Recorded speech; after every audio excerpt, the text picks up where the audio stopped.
Good evening, everybody. I hope you can hear me. If it is not, let me know in the chat. But otherwise, I believe that we can start with the webinar tonight. It's a joint webinar that we have and that we host tonight together with our partners, Expat Mortgages and Perfect Cure, who also provided us with a lot of interesting content that we will show you as well, of course, during the webinar going forward. Maybe before we start, I'd like to give some practical information for you. And that means and consists mainly about the fact that we are going to record this webinar, so we will share it afterwards. But I would still say stay in because it will be interesting, and you can ask all your questions in the chat. You can pop them in the chat, and afterwards, at the end of the presentation, we will have some time where my colleague Kim will join as well, and give the questions to myself or my colleague of Expat Mortgages to give the best answer, of course, possible on your questions whenever they come forward. So, as I just said, we will do this webinar together tonight. Myself, my name is Philip. My colleague name is Alicia. We will be your host for tonight. Feel free, as I said, to ask any questions, and then we will jump into the webinar right now. What is important for you to know is who we are, of course. That is the first step, to get to know each other a little bit. And you can see on the screen that we, as VK Makelaars, we call ourselves the no-nonsense realtor, that we have a bunch of different people speaking different languages, men and women. So we have a mix of a very good team of colleagues, 8 realtors at your proposal at the moment, and there will probably join some more in the near future. So there is always somebody that can assist you, and also can assist you in your own language whenever you prefer to do so. So that's very interesting.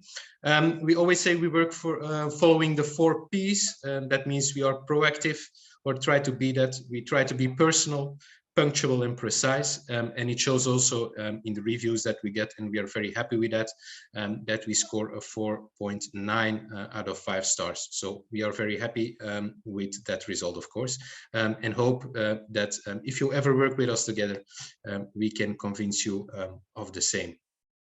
What can we do for you when we work together? Of course, we are a realtor, so that means we can help you with a purchase. We can help you with selling. We can also help you with rental assistance. A lot of people asking that at the moment. And of course, we can also do the letting. If you have some investment properties, then we can search for a tenant as well for you. We can also do the valuation. That is also limited, of course, in scope.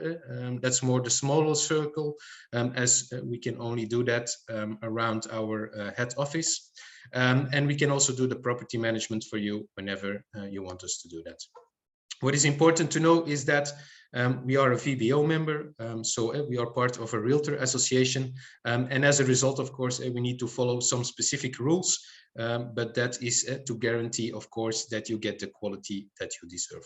So whenever you want us to help you, then we can do that, and you can see on the screen the territory where we can help you. We can do that, of course, in the cities where we have our offices, Amsterdam and Haarlem, but we can also do that in a bigger area, and that means that we can help you all over the Netherlands to say, maybe there is then a part of our services that we cannot offer, but still we can support you in a good way, as we did for other clients as well. What I'm going to start with tonight is maybe start with the basics and the principles. Of course, you're here to hear something about purchase or buying a property in the Netherlands, but maybe at a certain moment you thought as well, yeah, do I need to buy now, and do I need to buy, or do I need to rent, or yeah, what is a little bit the situation, and also in my personal situation, what is the best option? To go a little bit in detail, I created a little example where we have a little apartment here, located somewhere in the Netherlands, in Amsterdam, let's say, with a purchase price of 600,000 euros and a monthly rent of 1,900 euros a month. And then if you go to look into the details in buying or renting that property, we come to this slide. Don't start reading everything because I will just explain you what is the main principles that you see on the slide. The first one that we see is if you rent the property, you will need to pay 1,900 euros. It's a cost you need to pay every month. It's minus 1,900 euros in your bank account, of course. If we take that mortgage and we took here 4% interest rate, but of course that can differ, 600,000, and you have then, okay, you have some advantages as well on your fiscal rulings afterwards. Then you have a monthly payment, net monthly payment of 2,100 euros. If we compare 1,900 and 2,100 euro, that means that in this first part of the exercise, you need to pay 200 euros more if you buy a property. Yeah. Then you would say, okay, then I rent a property because it's clear, then I save 200 euros every month. But this is only half of the example, of course, you see that as well.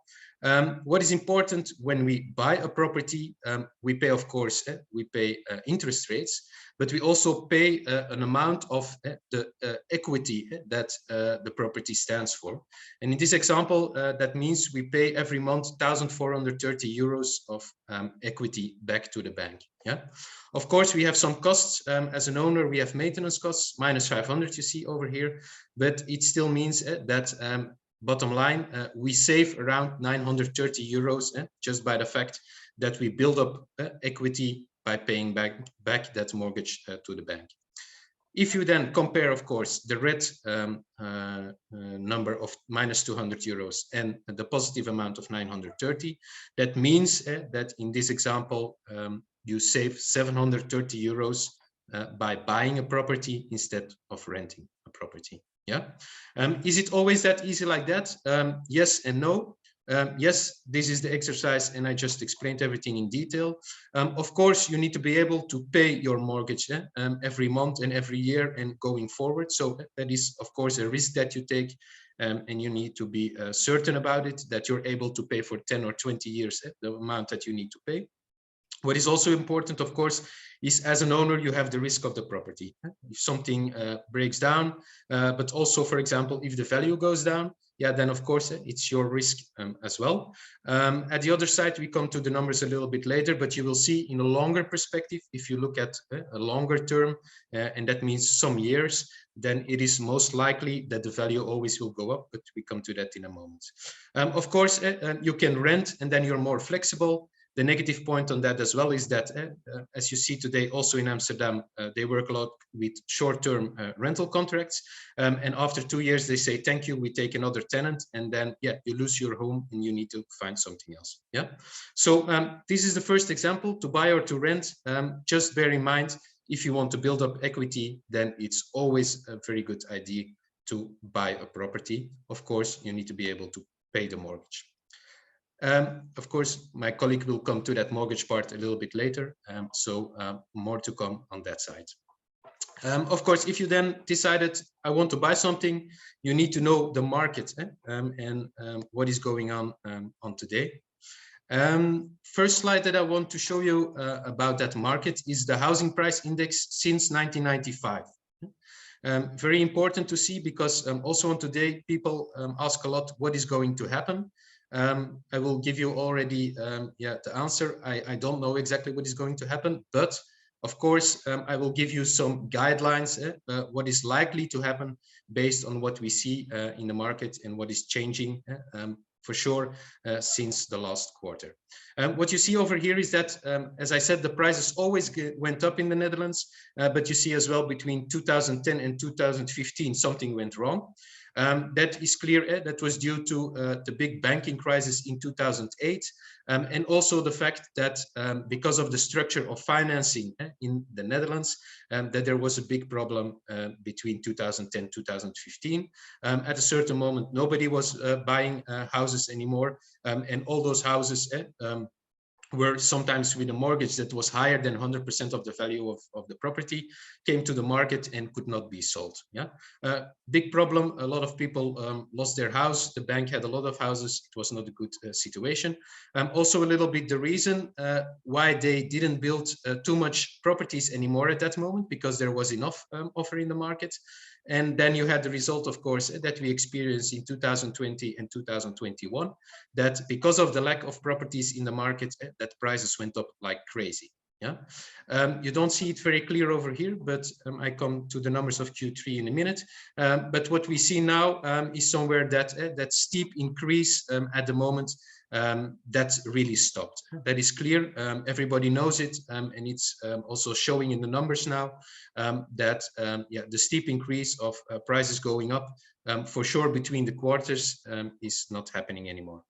And that is a good maybe reason to have a look at the Q3 numbers, because then you can have a look what is happening at the moment and what is the comparison with 1 year ago and also the second quarter.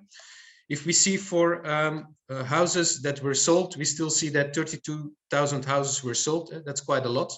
We see that 30,239 euro houses were for sale, and that we have an average purchase price of 425,000 euros per property. That is an average in the Netherlands. Of course, if you're looking at a certain location or a certain city, we always go with you in detail on that aspect, of course, because an average doesn't say everything about a specific location. And then you see the days for sale is 27 days. It's still quite fast, but it's slowing down a little bit.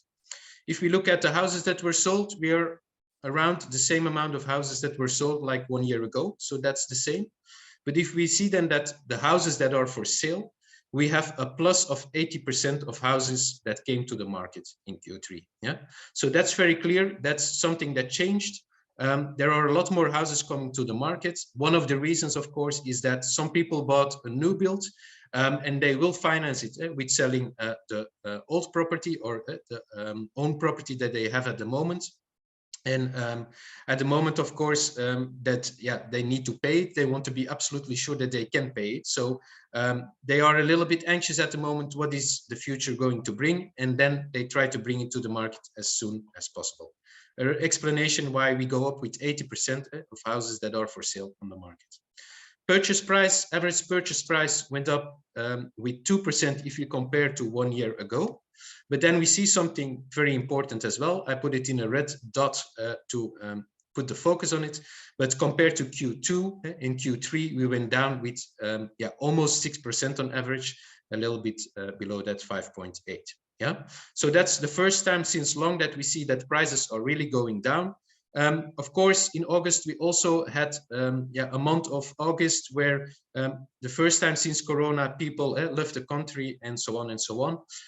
But yeah, I don't think that's the main reason. I think the main reason is just the mortgage and the possibility for people to financing. And also a second thing that is then always a result of that is when some newspapers start writing about something that is happening or likely to happen, then it also has a result in the end in the market, just because everybody is talking about it.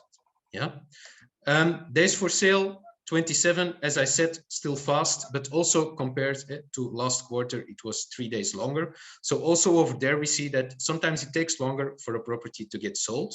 And what we even see is that if selling agents put the house in the market way too high, a little bit maybe taking into account what was the price like 6 months ago or 1 year ago, then we see that sometimes they need to take it off the market and put it into the market again some months later. Yeah, so this is very important to have a look at, important numbers. And what we see at the moment is that for sure between Q2 and Q3, the prices went slightly down. Of course, If the market is going forward, we still need to see if Q4 is going to get the same trend or it stabilizes again. But a lot will depend on the mortgage. And of course, that's why we have our colleagues in this webinar to explain you everything about that a little bit later, so we can also take that element into account. Yeah. Very important to know, if you look at the future as well, and you say, okay, what is now going to happen? Because you showed us the graph where the prices always went up, but also between 2010 2015 there was really a breakdown in the prices, and the prices went down for quite some percents. Is the same going to happen today? If you ask me, if you ask other experts, we don't believe it's going to happen. And there are some main reasons for that.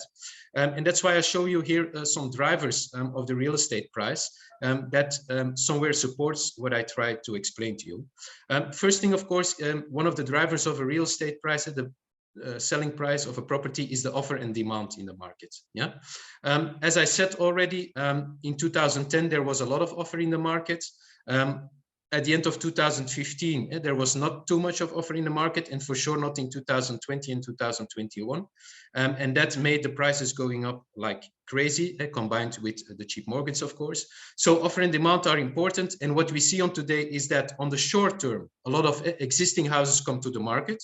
As I just explained, people that bought already a new property need to wait 2 years, but now say, oh, I want to be sure with the money of my old house, so I sell it immediately. So on the short term, more existing houses come to the market.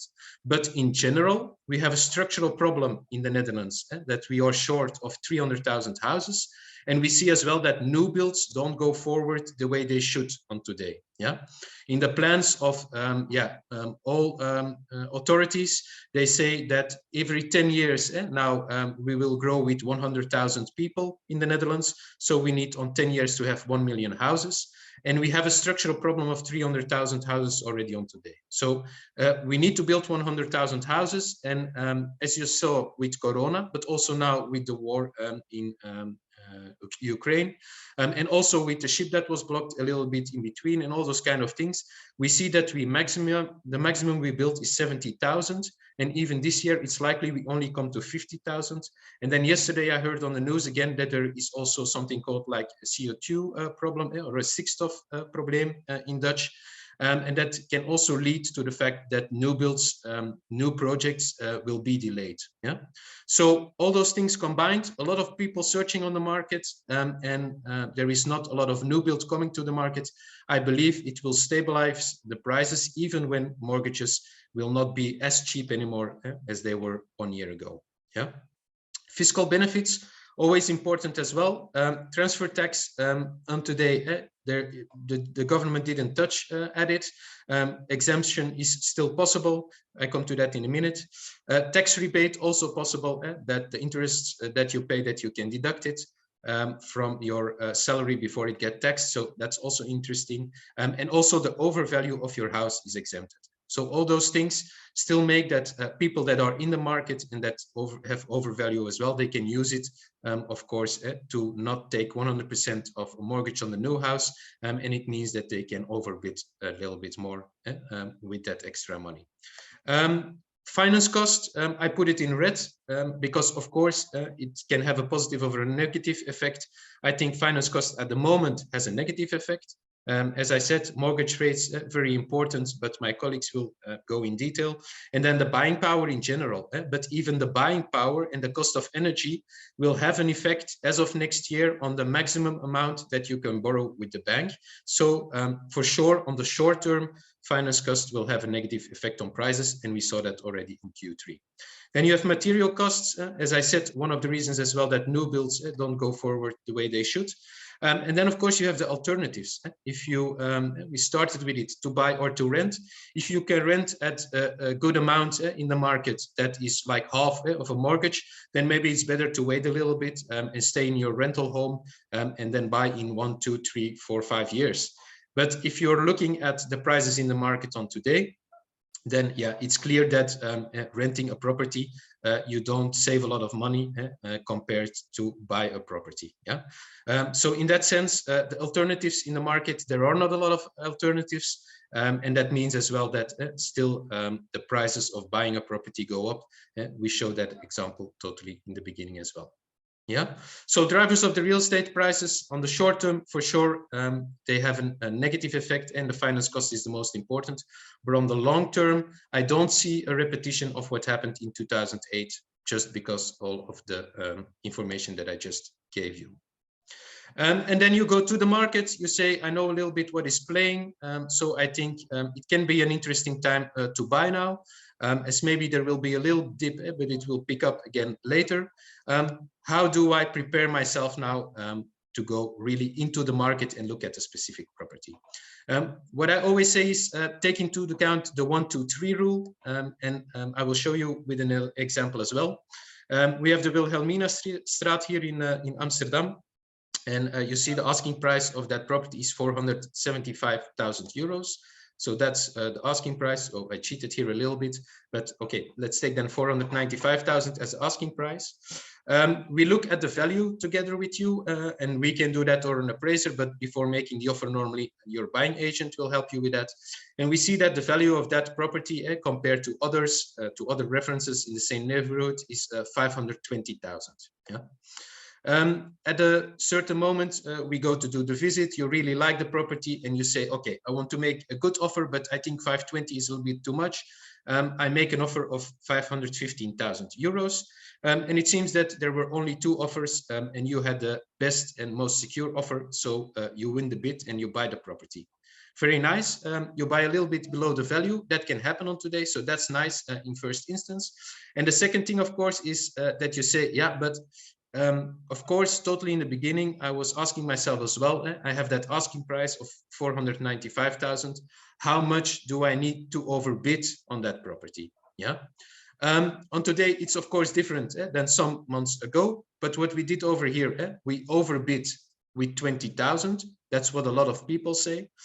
What I said is, no, you didn't overbid with 20,000. You even bought below the value. So you didn't do any overbidding over here, because what is important for you is to know the value of the property. And why do I stress the value of the property? Is one, yeah, you pay for something and the goods that you get in return is the value of the property, of course.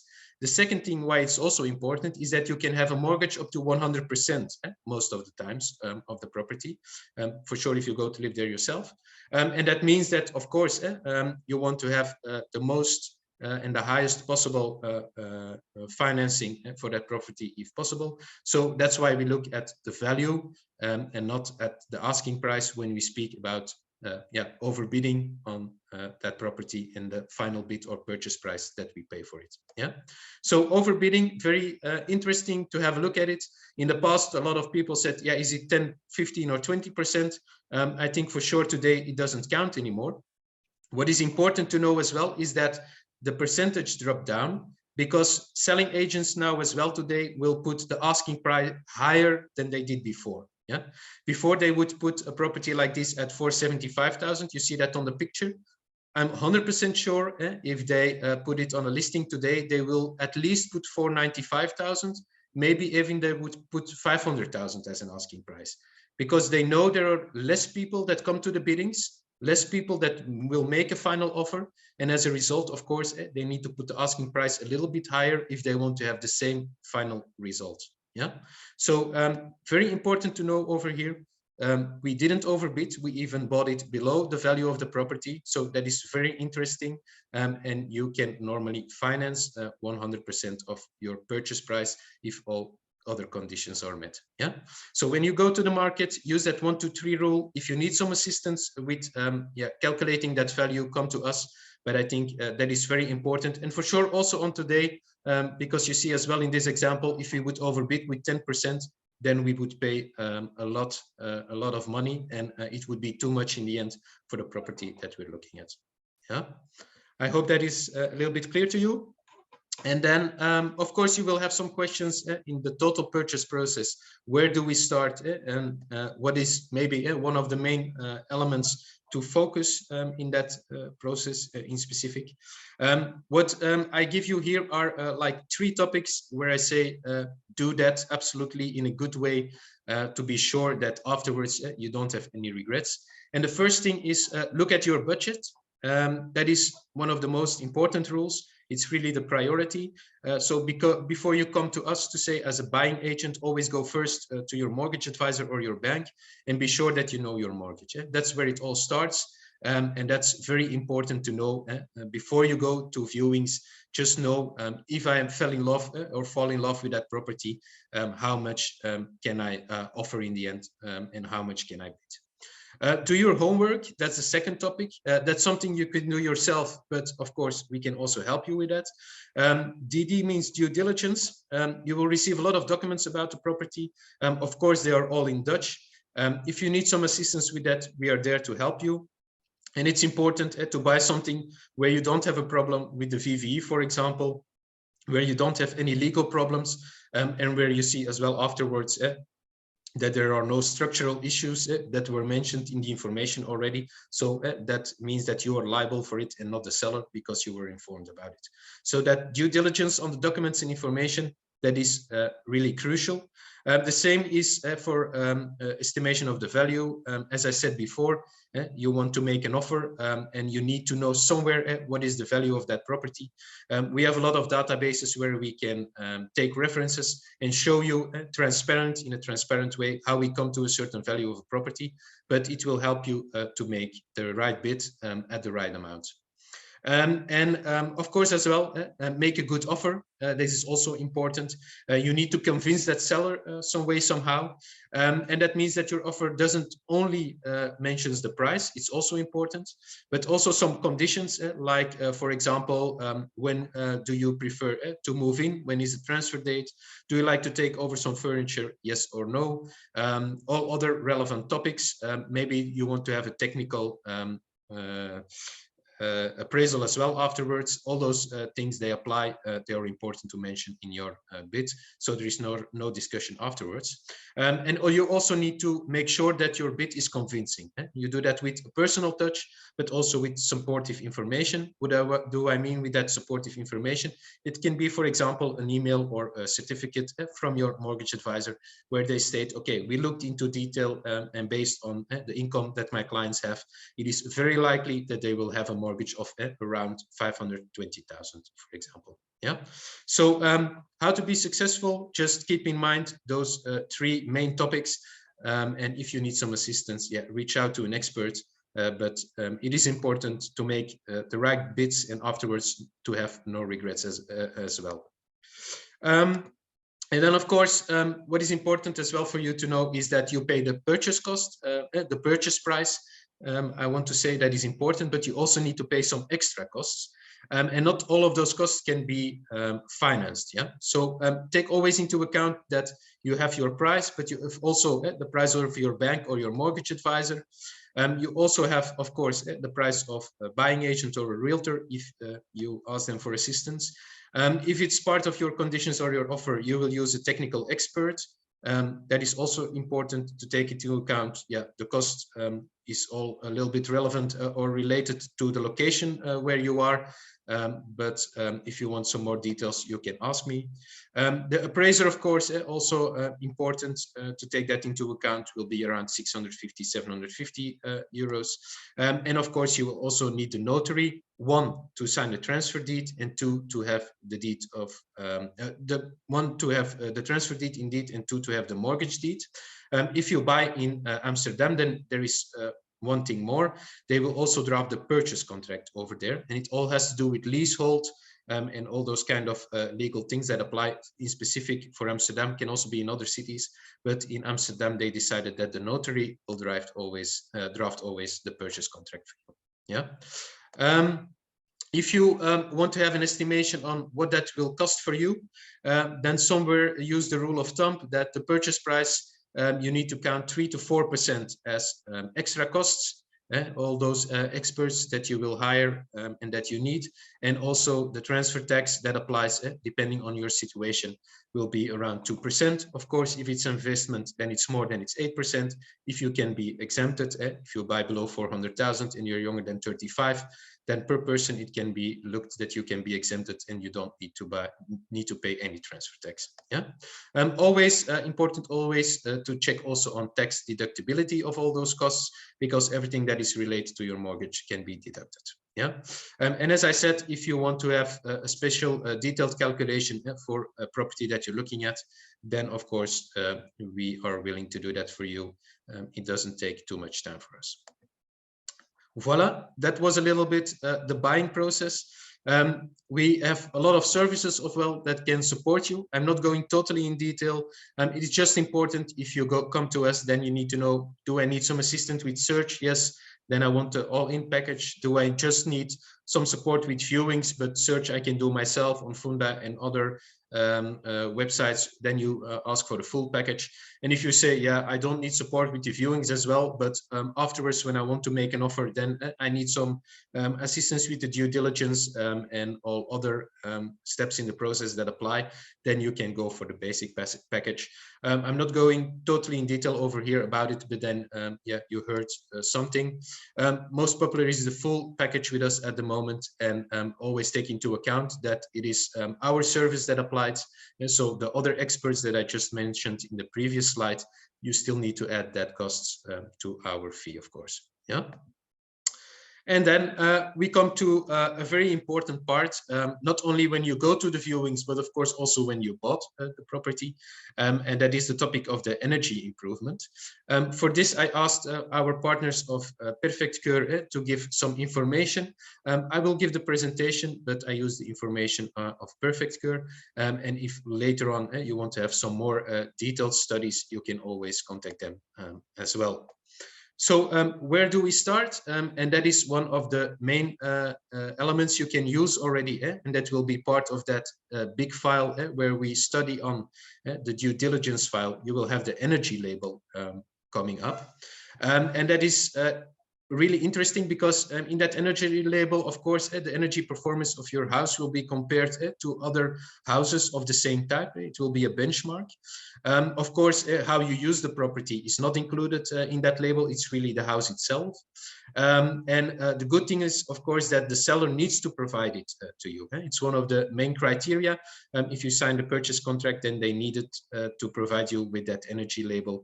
Otherwise, they need to make one before doing that.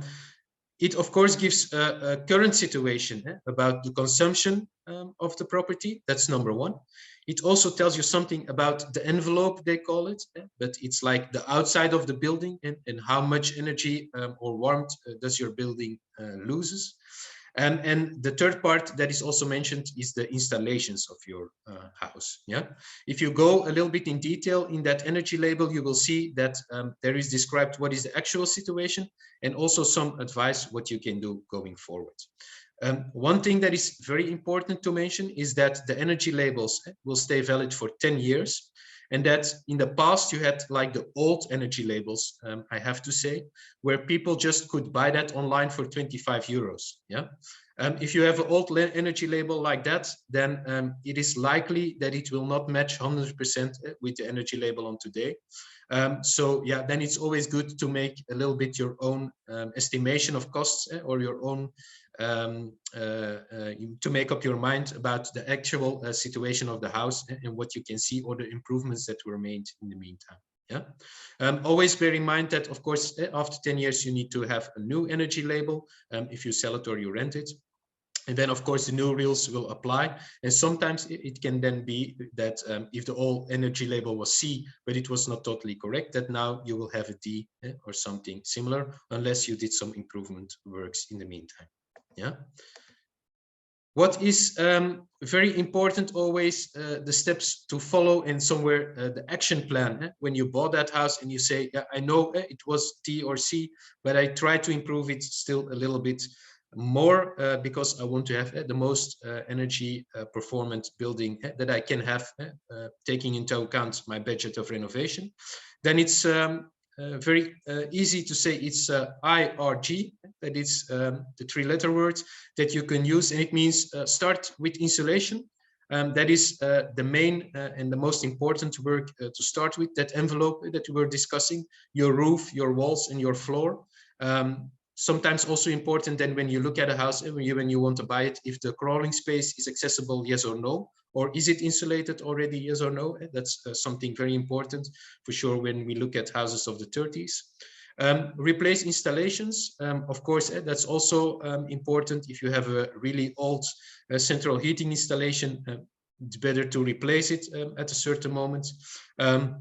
But also putting a ventilation unit, as you see over here, or a cooker instead of a closing boiler in the kitchen, can all be interesting installations to replace it to get a better result on your energy performance. And then, of course, if you can do that, and you can generate your own energy, of course, that's very good as well, and it will only enhance the total energy label of your house. And that means you put solar panels, that's the most common. You can also use a solar boiler sometimes for heating up your water. And of course, going forward, we also have like heat pumps and all those kind of installations that you can use for that. Yeah. So IRG, remember that. That's a little bit the way to go when you buy a house and you want to improve on energy performance. Yeah, I still here have a little overview of the heat that you're losing. You see 30% through the roof, 10% through the floor, 20% through the walls, also the windows 15%, and then you still have 20% with air that you like to refresh. But yeah, the most important, as I said, if you do already the roof, the floors, and the walls, then you have 60% already covered. So that's a nice way to start, of course. And then I give you one more example, a little bit more in detail, to know what is now a little bit the time that we need to calculate to have some gains as well on our investments. The first step that you can do direct after purchasing, as I said, that is that insulation. You see it over here. It are the green marks. So the walls, the floors, the roof, and the solar panels. That is step one. Do it immediately after you buy the house. That's always a good idea to start if you want to do something. And then you see here we calculate an amount of 13,000 euros. Of course, again, this is an example taken at a certain moment to make the example, but always before you start works, you need to ask for some quotes, because of course it can be on today that depending, of course, on the market, but that some products are more expensive, or even some services can be delayed in time because there are not enough contractors that are immediately available. Although I have to say on today, I see that over there, contractors have a little bit more time in their agenda again. Step two, after 5 years, I would say go forward and replace the glass in the living areas, in the bedrooms with HR+++. Ventilation unit, as I said, cooking plate, use induction. If it's not yet in the house, then do that as well. You see as well over there what that would mean, a cost of around 11,000 euros. Always, as you see, you can also ask for subsidies. And then replacing the central heating installation. If the boiler is still working, then most of the time you can still use it. But when it's breaking down, then a lot of times they will say now use a heat pump, or use a combined system of central heating installation and a heat pump. And you see as well, it has a cost, we need to say, of 10,000 euros, and you also need to have the space, but still that will be the future, of course, how to heat your house. It will not longer be with gas, it will be with heat pumps. And then I just marked over here, how long does it take now somewhere to take back my investment? You see for the first step, that's quite okay, it's 5 years. For the second step, it takes a little bit longer, it's 50 years. For the last step also, it takes a little bit longer, it's around 17 years. Of course, this is taken into account the direct impact on your energy costs. It doesn't take into account maybe the added value to your house, and when you sell it at a certain moment, because you have a house with a better energy label. Because at that moment, it can be that only a cost of 11,000 euros can bring you a higher value that is a lot higher than that 11,000 euros. Yeah, but this is a first example and a little bit the steps to follow when you want to improve your house. Of course, if you say, I don't buy a house, but I buy an apartment, what do I need to do then? Yeah, that's a little bit more difficult, of course, in the sense that you're always depending on the association of owners over there. So yeah, you will need to somewhere convince your co-owners as well to go forward together with you. But also over there, it's important to improve your insulation of the roof, facade and glass. That's step number 1. Single glazing to replace it. We still see it in all the buildings. I have one property for sale now as well. And then you see for sure on today, it has a negative impact on the interest of potential buyers. And then, of course, also replacement of the central heating boilers in bigger properties, or they can be per unit, or they can be in total for the total building, and then they call it common central heating. But also over there, it can be very interesting to have a look if they are still performant, or it's better to replace them. Yeah, of course, you need to decide that in the General Assembly. You cannot decide on your own. That is true. And afterwards, if there is still some budget over in the reserves of the co-owners, then I would say also look at solar panels. Very important, because they can give a lot of energy, and you have a big roof, of course, with a bigger building, so they can use or can be used for the consumption of electricity for the elevators and the lighting. Very important. And also maybe if there are so many solar panels, because you have a big roof, you can still use it for some private consumption of the individual flats as well. Yeah, so there are some steps that you can put on the agenda of the VVE. You can ask for that, and then they need to make an exercise on that, if it's possible for that specific building where you're looking at, yes or no. That's it for my part, for the buying part in first instance, and then for the second part, that was the energy consumption or energy improvements on a building and the steps to follow over there. I will now give the word to my colleague. I think she will unmute herself if everything goes well. And then I will shut up for now, but I come back in the Q&A, of course, later on. And I give now the word to my colleagues of Expat Mortgages. All right, thank you so much for your presentation already. I will take over from here. I hope you still have some energy like I have. I will just keep it a bit short, around 15 to 20 minutes, spice it up a little. And just a little heads up, if you hear me saying next, next, next, that's not how we handle the situation with our clients. That's just me telling Philippe to move the slides because he's taking care of that. Anyhow, open new doors in life. That is the slogan we have from Expat Mortgages. So if you could move to the next one and open the door of my presentation, Philippe, that would be great. First question most clients ask me is if it's the right time to buy a property right now. Well, I always keep it very simple and just ask the question back to you, because you always need to ask yourself if it's the right time for you to buy a property. Like, what's the main reason that you registered for this webinar? What's the main reason that you're already thinking of buying? Is it that you want to move to another place, want to live in another property, bigger, or move somewhere else in the Netherlands? Anything, you're tired of paying your landlord? Any kind of reason what you're having, you just have to ask yourself, is it the right time for me? And then just start the process. Start by orientating, weighing off your options, getting to know your budget. And for the last part, you're definitely at the right address with us, because we can tell you what your budget is. We can calculate that for you. And by knowing that budget, you might ask that question and answer it for yourself. So next, please.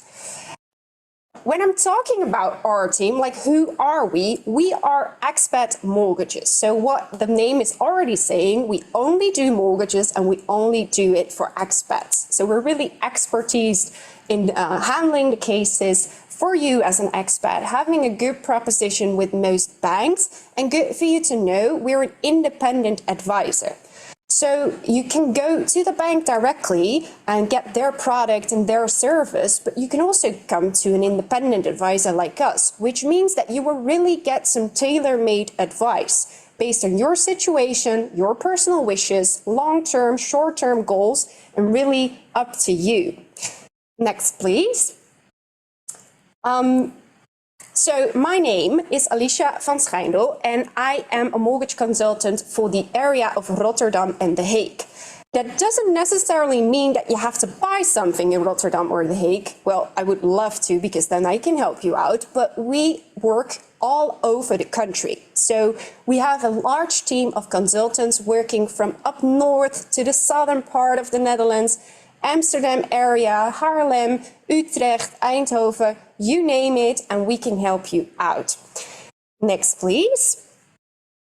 And when you come to us, I always like to show this metaphor during the presentations. My hat is a bit down there, but what you can see here is that I'm actually practicing something what I love to do besides working. I love to practice yoga, and what you see in this photo is a nice metaphor because it was my very first handstand, which is quite an advanced thing in yoga. So it's quite hard and I was a bit unsure to do it. It was my first time, like, how do I do it? And as you can see in this picture, I'm not doing it by myself. And that's exactly where we stand for. We really want to guide you from A to Z from this point on, where you might be a bit insecure or not knowing where to start, how to do it, how to reach your ultimate goal, until the very end, when you've reached that goal, became a homeowner here in the Netherlands, and even have aftercare there as well. So I like to show this picture because here my dad, love to see him in the picture as well, is the metaphor of us guiding you through the whole process from A to Z, holding you by the hand and help you to reach that ultimate goal of buying a house and obtaining a mortgage in the Netherlands. Next, please. So let me start off with this part, like where you're standing right now. So let me show you the timeline in a nutshell for you. Next, please. First question raises maybe, like I already said, like an independent advisor, that's who we are. But do you really need a mortgage advisor? You might have asked that already, ask your friends or ask Google somewhere, but I can tell you a mortgage advisor is mandatory. So you always are obligated to have an advisor, and that can either be the bank directly, like I said, but then you will get their product and their service only, or you can come to an independent advisor. But in any way, choice is up to you, of course, but you do need one of those options. You can't do it by yourself. Next, please. So when you found that mortgage advisor, you can start actively looking. So you will know your budget, you can start looking together with a real estate agent perhaps, and that process that can take any time. There's not like an average timeline there. Sometimes it takes a bit patience, sometimes you do need to have a bit luck, but I can tell you one day will be your lucky day because your offer will be accepted. And once you have an accepted bid, it's also the part where you can start the mortgage process. So you can't get like a formal pre-approval with the banks or send your documentation and ask the questions if you're eligible, if you could get a mortgage approved. No, you first need to find yourself that property. And with an accepted bid, that's the starting point of submitting that mortgage application. Next, please. That's also where, for us, the fun part starts. As you can see, pink is my favorite color. A flamingo, I also have a small one here, is my spirit animal. So I always like to say here that the fun part starts when you give a call to the pink flamingo. That's me, or one of my colleagues, of course. Next, please. Because there, the process of your mortgage application starts. That first starts with signing your purchase agreement. So you can do that together with your real estate agent. If you don't have one, we can also help you with understanding that purchase agreement, by the way. But in any way, when you sign it, it becomes legally binding. So an accepted bid is not legally binding yet. That's kind of like a gentleman's agreement between you and the sellers. but when you signed the purchase agreement, it is a binding agreement. And I can imagine that you're thinking, it's a binding agreement, but we haven't submitted that mortgage application yet. How does that work? You as a buyer have certain protections, and that starts with that 3 days cooling off period. Now, 3 days cooling off period means that you can pull out the offer without giving up any reason. So if you have a wrong gut feeling, or after a good night's sleep, you're thinking, not the area I want to live in, or the offer we've made was too high, or any particular reason what you're having, you can just pull out. You don't have to let them know the reason, just let the sellers know that you're out of the agreement. But that's only for 3 days. After those 3 days, it gets a bit harder to dissolve your contract, and it cannot be done anymore for any particular reason. Therefore, it is important to have a certain clause in your offer and in your agreement called the subject to finance. And that subject to finance basically means that you're only buying the place if you could secure a mortgage for a certain amount. We always advise you to put that amount at 100% of the offer you've made, but in case you're willing to make a significant down payment, you can also put a lower amount there, but at least have yourself that protection. Because if you don't have that clause and the worst case scenario happens where, for example, you get rejected for the mortgage or you can't get that amount that you wanted, then you risk paying a penalty of 10% of the purchase price to the sellers. And you don't want to take that risk, so we always recommend to have that subject to finance in your agreement. That's also the mortgage deadline. So on average, it's around 4 to 6 weeks after signing your purchase agreement that the subject to finance and our mortgage deadline takes. And within that time, we need to have the mortgage approved. Once the mortgage is approved, there's another important deadline, and has nothing to do with the bank, but that's a security for the sellers. And that's called the 10% deposit or the bank guarantee date. You will also find that deadline date on your purchase agreement, and usually that's a week after that dissolving clause, your mortgage deadline. That means that you either have to make a 10% deposit or you have to set a bank guarantee. And a bank guarantee is also something what we can arrange for you, but one of the options must be chosen. And the last important date in your agreement, and basically the end of the timeline, is the delivery date. That's the date where you can celebrate that you became a homeowner and that you will receive the keys. And you will get them at the civil law notary's office, because the civil law notary is the only person who can transfer properties to one another. And you will do that by signing 2 legal documents called the transfer deed and the mortgage deed. And after that, you can celebrate that you bought this house. Next, please. So how does that mortgage application work? I already said that we will give you some tailor-made advice. So that doesn't matter, it doesn't matter which bank we eventually end up with, because there's always some standard documentation what any bank wants to see from you. You can see that in 3 pillars, starting off with your personal details. So for your personal details, the bank would like to see a valid passport, a valid residence permit, you need to be registered in the Netherlands, to have a BSN number, and they will do a personal credit history check.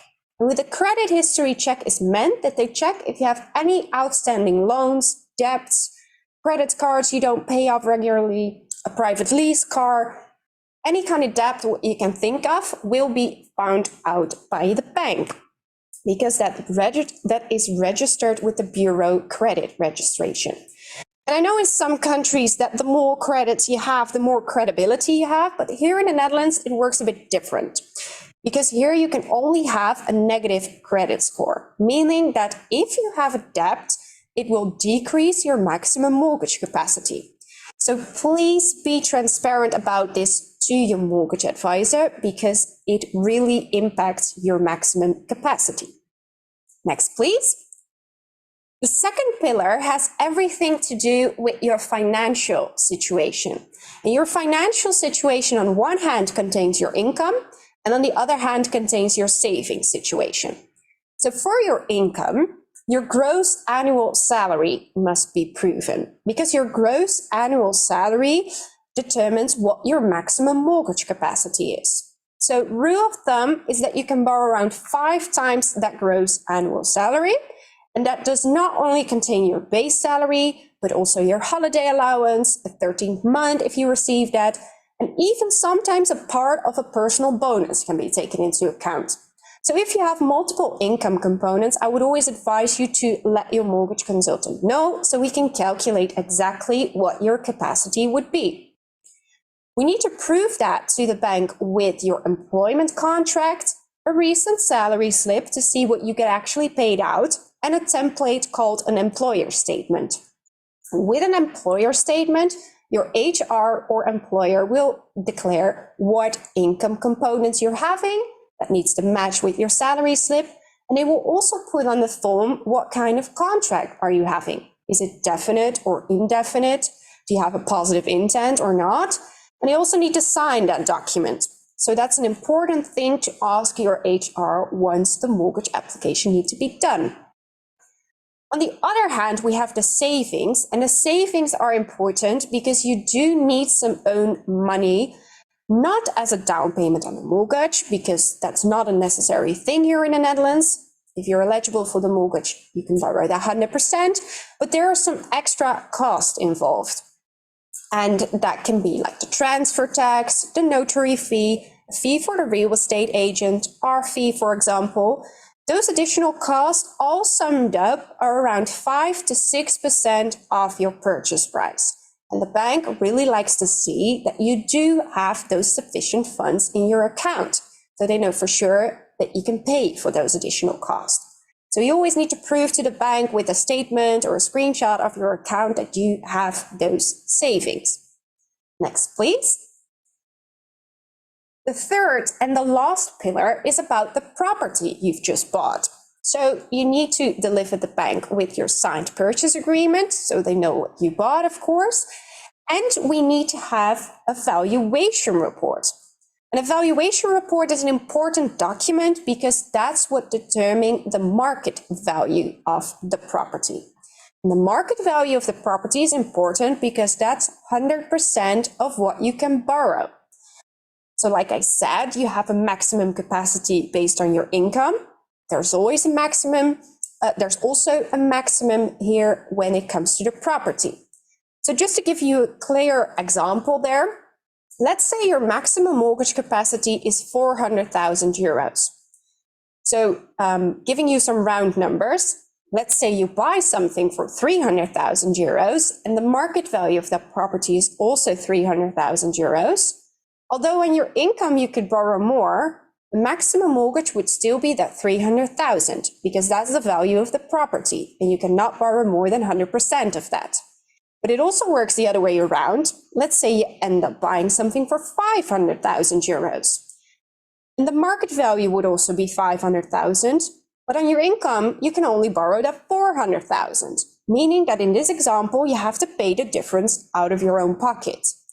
So, conclusion there, you have two maximums.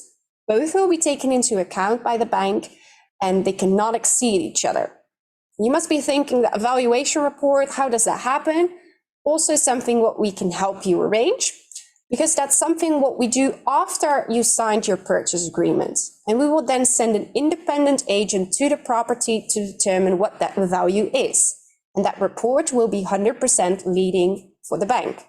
By independent, I mean independent from you as a buyer, but also independent from the sellers and independent from the bank.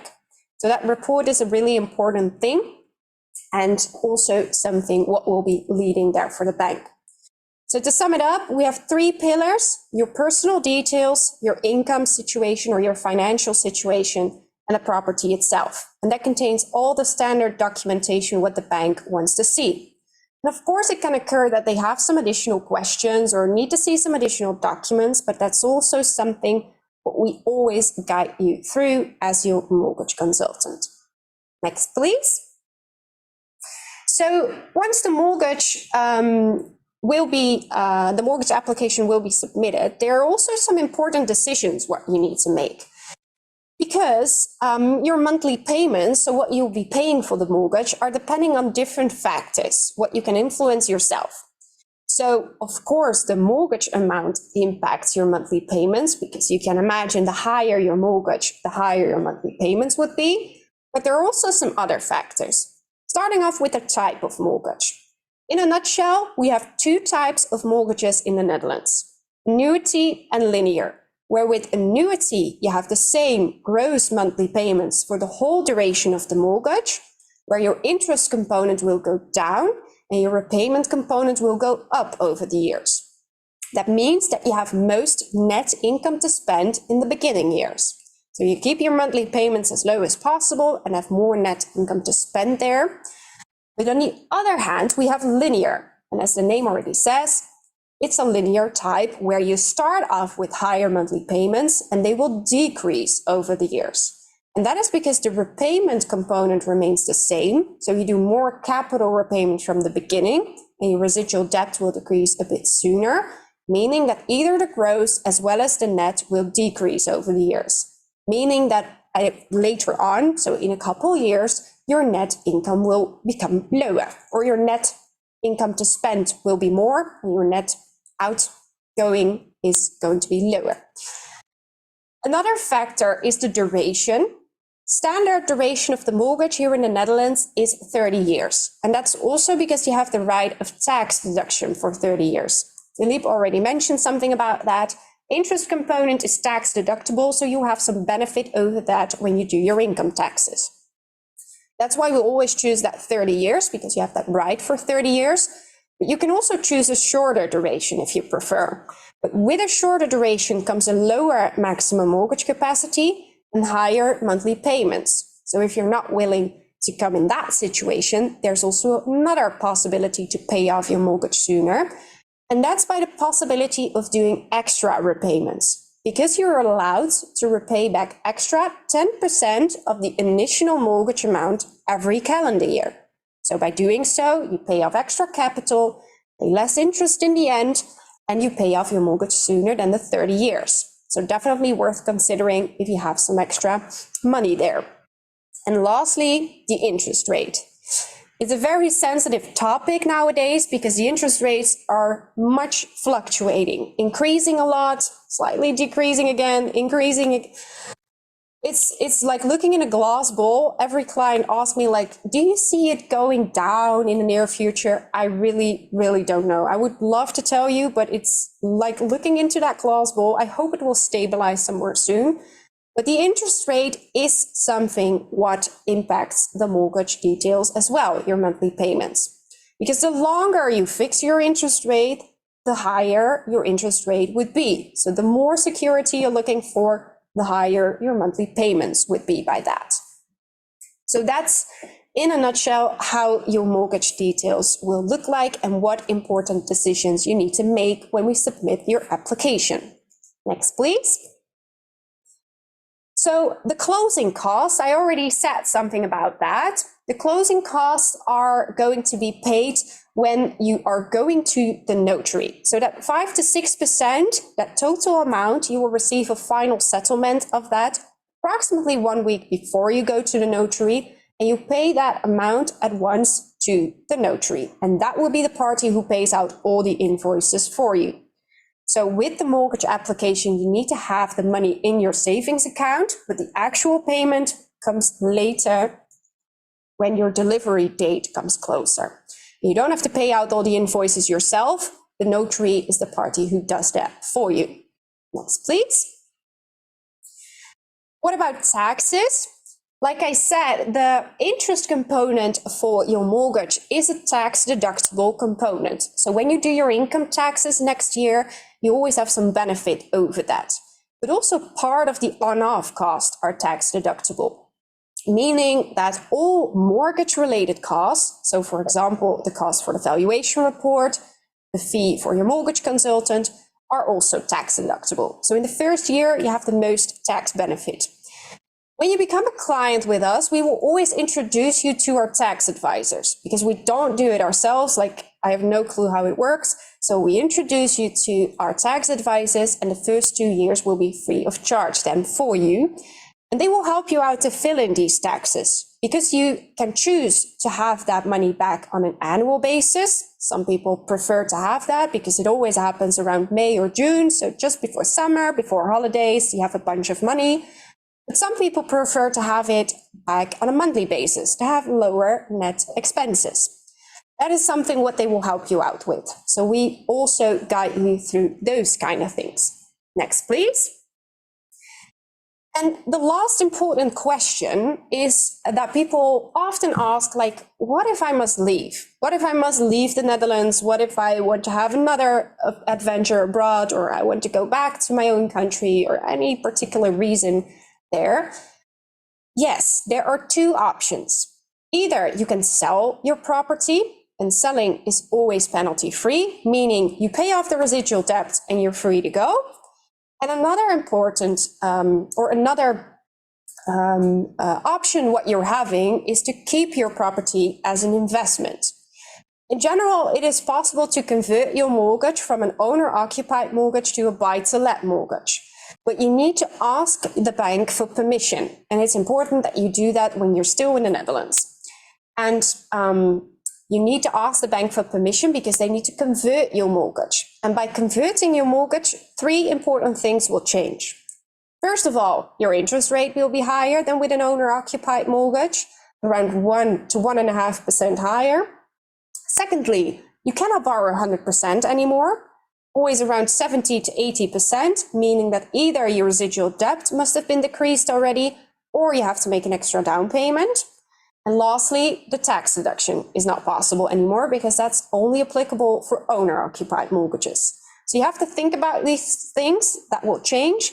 And also, if you break open your contract when it's still in the fixed interest period, there might be a penalty involved.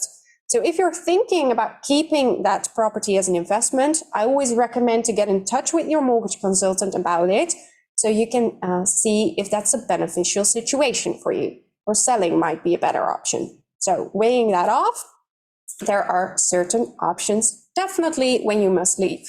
Thank you. Next, please.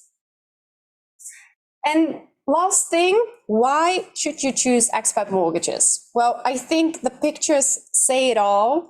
You always hope that when you do this work with all the dedication that it will have a positive outcome like this. All these smiley faces from all the clients we have when they go to the notary, such a special moment. We always come to the notary with you to actually celebrate it with you. And yeah, I think this says it all. Why Expat Mortgages? We work all over the country. We do everything in English for you, translate the documents and communicate in English. And yeah, I think the happy customers say it for themselves. Next, please. I think we're ready for the Q&A. So first of all, thank you for listening to the presentation, and I hope that you have some interesting questions now. So I think Philippe will be back as well. Yeah, and Let's start off. Colleague Kim is also in here, and maybe she can read the questions that are in the chat at the moment. And then, yeah, we will see who is the best from one of us to answer those questions. Perfect. Hi, Philippe and Alicia. Hi. Hi, I have a few questions from the Q&A. I think a few of them are already answered, but just in case, can you explain again? These are all for Philippe. It's about one of the first slides of the presentation. Can you explain what the days for sale mean, the 27 days? Yeah, the 27 days, that means that the moment that the seller decides to put the property on the market, and then until the day that the purchase contract is signed. So that is a number of days they count for that period. And on today, that average is around 27 days. It was shorter last year, for sure. It almost went towards 20 days. Now we see that, I mentioned it as well in the slide, compared to some quarters, you every time see some days extra coming to that period. So it means that yeah, properties stay a little bit longer on the market, so you have a little bit more time. But still we see if it is a good property, they still sell fast. So also over there, I always say be prepared. make up, do your homework, be sure about your budget, because if it's nice, then you want to be as soon as possible there making a bid and of course winning the deal. So that is the explanation of the days. Okay, thank you. And the second question was comparing rent and buying. How does the gross monthly payment change from 2.8K to 2.1 netto payments? Yeah, there are some, of course, some, like for example, the deductibility of your interest rate and those kinds of things that are calculated in there in that specific example.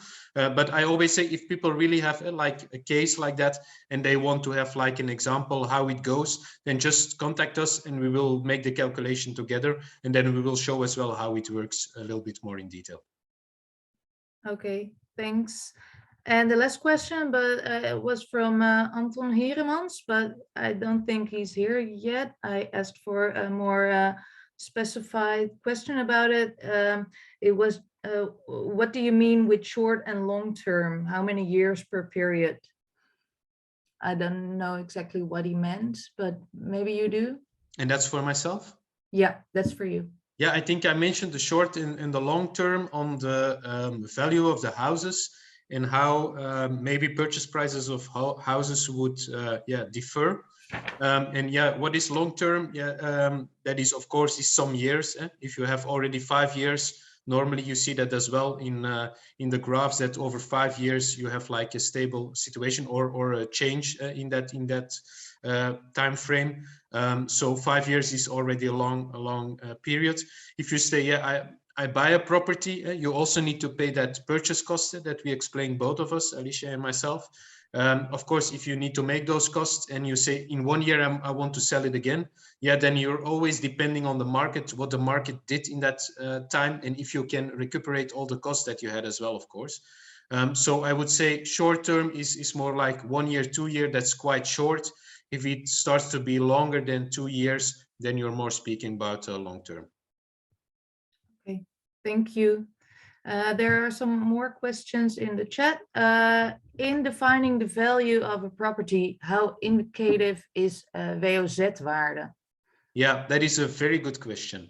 The WOZ value should be the same as the market value. And I say should because it is not.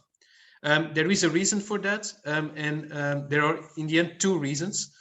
One is that the value, the WOZ value is calculated automatically based on a big number of data. That makes that if you have a specific property, sometimes it doesn't match totally the average. And then, yeah, the market value of your property is not the same of that WOZ value. What is also important is that a lot of times they are like 1 year behind with those numbers that they use.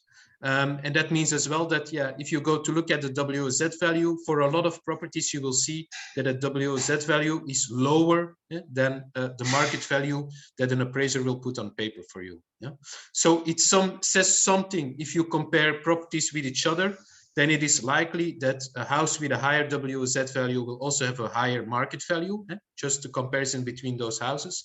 But to compare the WOZ value with the real value of the house, the market value, it doesn't say a lot.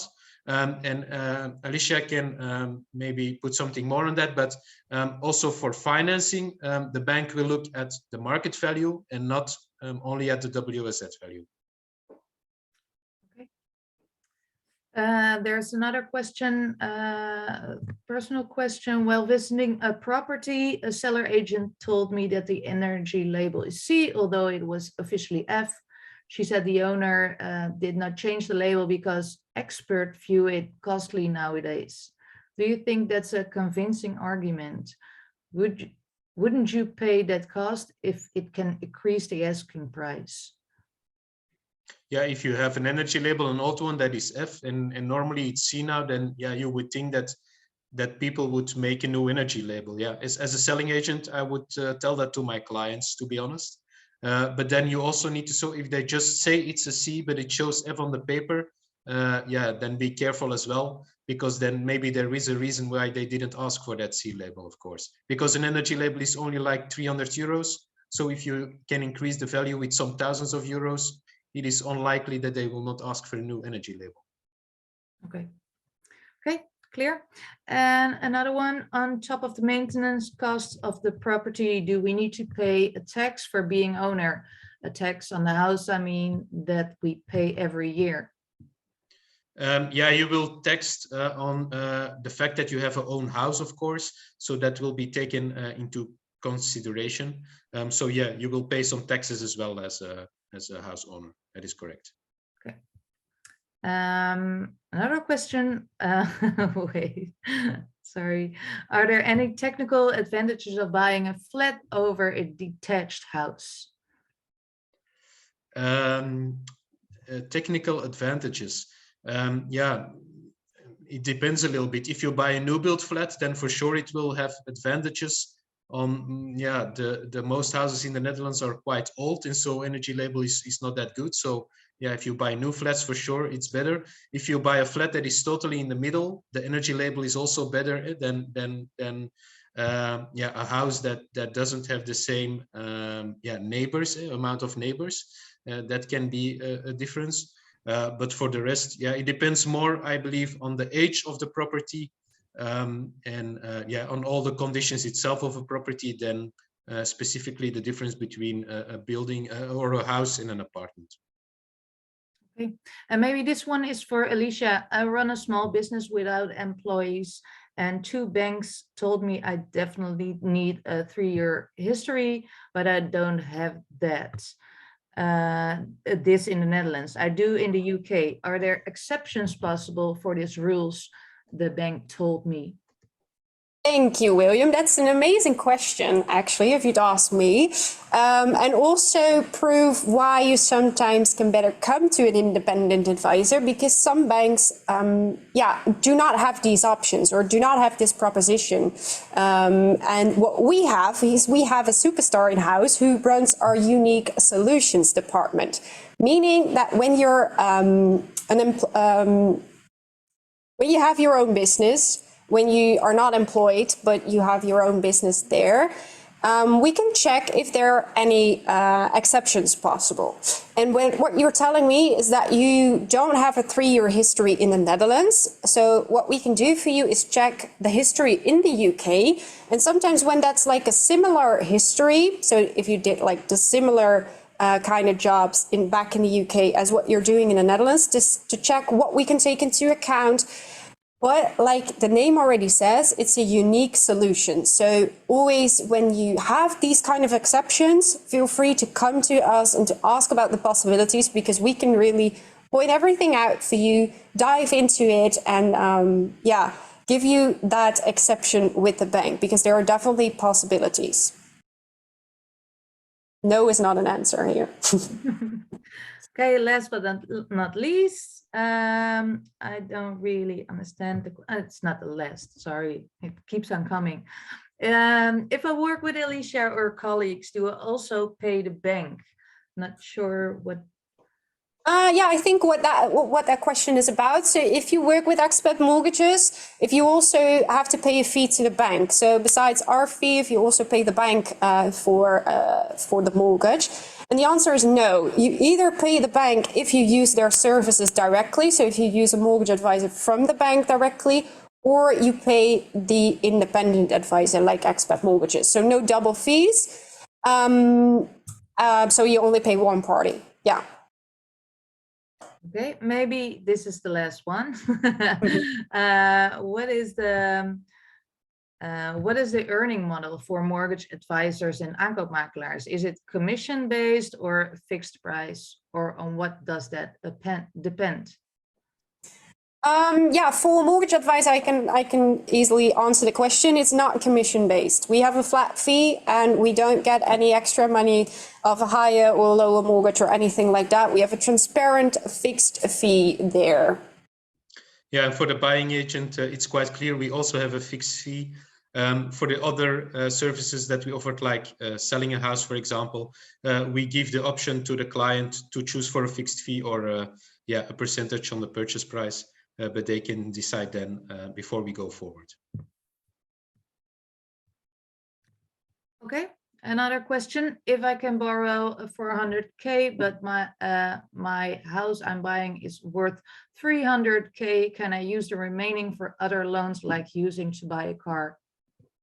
Would be great if that would be the situation, but unfortunately you cannot use the money for other purposes. So if you can borrow 400K, but the house is only worth 300K, like I said in the two examples, you can only borrow that 300K. And it's only because that's depending on your market value, and that's where you can get a mortgage for. If you want to buy a car with not with your own money, but need to have a loan for it, you really need to apply for a personal loan through the banks. Okay, next question. I have some savings right now, considering that the interest rate is high recently. Is it a better way to apply for less mortgage, but using more of my savings? Also a very nice question. So you're saying that you have some savings now and the interest rate is quite high. So if it's a good option to choose to make an extra down payment and not go for 100% mortgage, is it better? It's a very personal decision. So I cannot tell you that you need to put that money in the mortgage, but if you're willing to do so and if you're okay to do so, I always say just have also have a remaining backup there in case something happens. So do not put all your savings in it. But if you don't want to use it for any other purposes, it can definitely give you a benefit on your mortgage. Because if you don't go for 100% mortgage, but 95 or 90 or even less %, for example, you come into a lower bracket. So the banks work with certain loan to value brackets, meaning your mortgage amount compared to the value of the property. And the lower that percentage is, the lower your interest rate would be. So that gives you a benefit, but it's still your decision, of course, if you want to put the down payment in it. Okay, another question, how possible is to buy a new house and how fast can it be? Maybe for both of you. Yeah, if I can reply to that, and maybe we will make it the final question for today. I think it's a nice question to end the webinar with. We talked a lot about existing buildings today.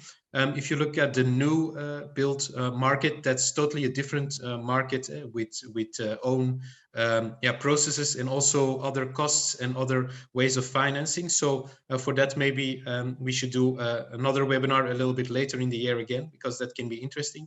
It takes some time when you buy a new house. For sure, it means that you need to subscribe normally to a listing. Then you get invited by the developer or the selling agent. They will then show you what they will build. And then it is likely that you buy a purchase agreement, but it will be a purchase agreement and also a building agreement. But then still in that agreement, there are a lot of conditions that state that they can take the time to sell the total building before they are going to do something. And that means that it can be you signed your purchase contract, but it takes still 9 months, for example, and that's not that strange before you go to the notary to formalize that agreement. And as of that moment, they still need to start with building the project, of course. And that takes 1 year, 2 years, depending on how big the project is. But that means that, you see it already, it can take up to 1.5 years, but it can also be 2.5 years sometimes, or even sometimes between signing the purchase contract and final finishing up to 3 years, a little bit depending on the project. But foresee that because, and that's also one of the things with the new build, you still have some costs today, of course, for housing. And in the meantime, you will also need to pay for that new build already before you go to live there. So you need to pay a double cost at a certain moment. So that's a little bit my answer to that. It can take some years for sure. So take that into account. Thank you, Philippe and Alicia, for your answers. Perfect. Okay, then I think we come to the end of the webinar today. I want to thank, of course, Kim for posing all the questions. Thank you for your help, but also our partners, of course, in specific Expat Mortgages and Alicia for tonight for co-hosting this webinar. Thank you as well. I think it was very interesting. I hope that the participants, yeah, they had the same feeling. Of course, if there are still some questions, you can always reply to the email that you got when you subscribed, but you can also find us via the websites of VK Makelaars and Expat Mortgages. So feel free whenever you have any questions to take contact with us. And then I wish you a good evening for now. I hope you have a lot of information, can digest it and take a good decision. And hopefully, if you want to do that, we can assist you going forward with finding a nice place for you and financing at very good conditions. Thank you. And have a good evening. Bye-bye.